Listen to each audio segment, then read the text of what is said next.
Жейкine ısı havada, min suda kıyınam, yüzem, şaşrettem, уйным, şumam, başım bilen суны сізем.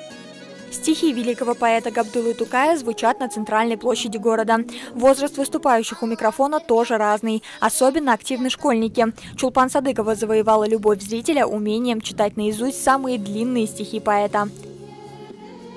Более 10 стихотворений я знаю наизусть. Они очень легкие, содержательные, мне они нравятся.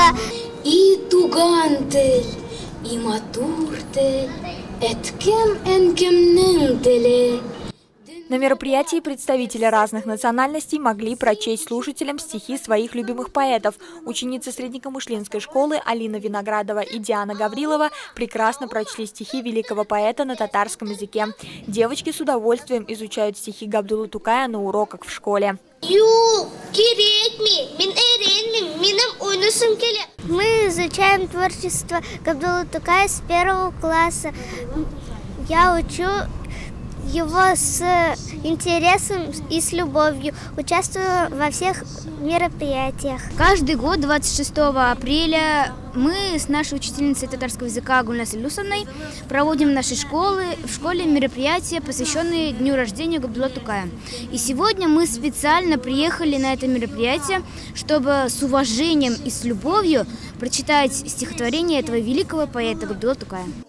Данное мероприятие проводится межпоселенческой центральной библиотекой вот уже 2-й год. Оно состоялось в рамках республиканской акции «Весенняя неделя добра. Эстафета добрых дел. Добрый Татарстан».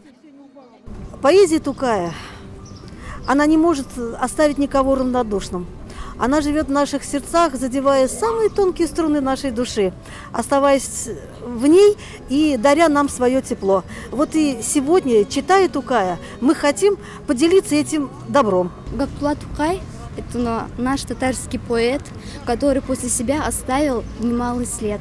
Каждое его стихотворение, каждая его строчка наполнена какой-то мелодией, которую, когда читаешь, уже душа наполняется этой мелодией, и хочется петь, хочется рассказывать. На мероприятии выступили и те, кто посвящал свои стихи Габдулле Тукаю. Прозвучали и песни на стихи поэта. Мероприятие завершилось песней «Родной язык» на слова Габдуллы Тукая.